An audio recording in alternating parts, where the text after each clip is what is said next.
આપ જોઈ રહ્યા છો ન્યૂઝ 7 ઇન્ડિયા। ગુજરાતભરમાં ભાજપ દ્વારા વિકાસની મોટી વાતો કરવામાં આવી રહી છે, ત્યારે સુરેન્દ્રનગર જિલ્લાના ગામડાઓની કેવી હાલત છે તેને ચૂંટાયેલા નેતાઓને તેમના મત વિસ્તારના ગામડાઓમાં કેવી સમયથી લોકો પીડાઈ રહ્યા છે, જેથી મૂડી તાલુકાનું છેવાડાનું ગામ નાગતી ગામે 5 વર્ષની બિસ્માર હોવાથી રહીશોને એક ગામથી બીજા ગામ તરફ જવું ખૂબ જ મુશ્કેલ સાબિત થઈ રહ્યું છે। તેમાં નારતીથી સરા ગામને જોડતો પુલનું કામ 1 વર્ષ માટે બંધ હોવાથી હાલ ચોમાસાની ઋતુમાં નદી આવી જતા નારતી ગામના લોકો મુશ્કેલ બની ગયું છે। સ્થાનિક ગ્રામજનો સીતાભાઈ જણાવી રહ્યા છે કે 5 થી 7 વર્ષથી ગ્રામજનો ખકડધજ રોડ પરથી દરરોજ પસાર થાય છે। દર્દીને સારવાર માટે, બાળકોને અભ્યાસ કરવા માટે એક ગામથી બીજા ગામ તરફ જવું જોખમી બની ગયું છે અને ચૂંટણી સમયે મોટા ભાષણને વાયદા લેવા માટે તે નેતાઓની ગાડીઓ ઉપર ગાડી આવે છે અને એક વખત ચૂંટાયા પછી કોણ મતદાર કોણ જનતા, ચૂંટણી પૂરી વાયદા મુજબ કોઈ પણ નેતા દેખાતા નથી। હાલ તાલુકાની ગાંધીનગર સુધી ભાજપની સરકાર છે, મોટી વાતો કરવામાં આવી રહી છે। વિકાસ મૂળી તાલુકાના ગામડાઓમાં વિકાસ માત્ર કાકડો ઉપર જોવા મળી રહ્યો છે। બ્યુરો ચીફ સોલંકી રાજુભાઈ સાથે કેમેરામેન ઠોરિયા વિપુલભાઈ, ન્યૂઝ 7 ઇન્ડિયા, સુરેન્દ્રનગર જિલ્લો। ઇન્ડિયામાં આપનું હાર્દિક સ્વાગત છે।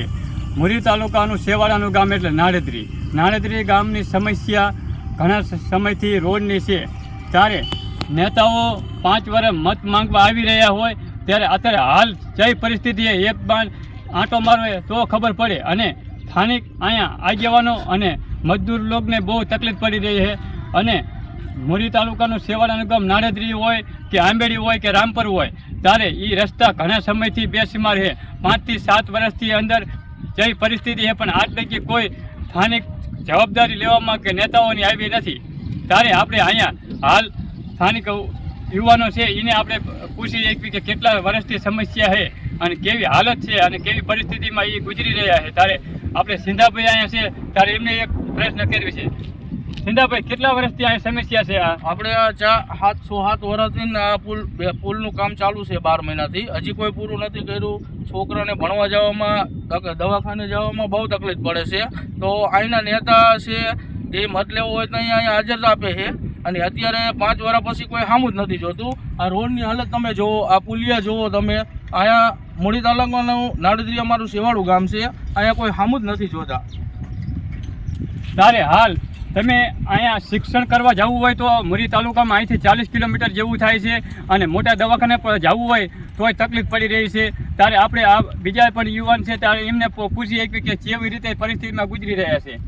દવાખાને જવામાં તકલીફ બહુ પડે છે, નિશાળે છોકરાને આવવા જવામાં બહુ તકલીફ પડે છે, અને મારે કુદમાં કાંઈ ઠેકાણું જ નથી। હજી 12 મહિને હમણાં પુલનું કામ હાલે, હજી કંઈ જગાયું જ ન।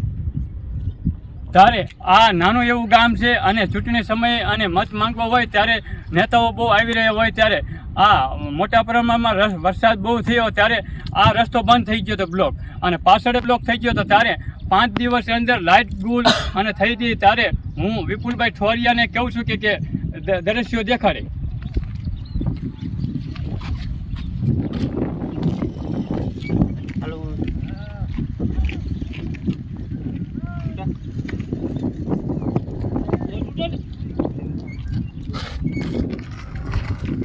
ત્યારે તમે મિત્રો જોઈ શકો છો, અને આ કેવી રીતે પરિસ્થિતિમાં ગુજરી રહ્યા છે। ત્યારે બીજો ડાયવિઝન કાઢવામાં આવ્યો છે, એ રસ્તો તમે જોઈ શકો છો મિત્રો।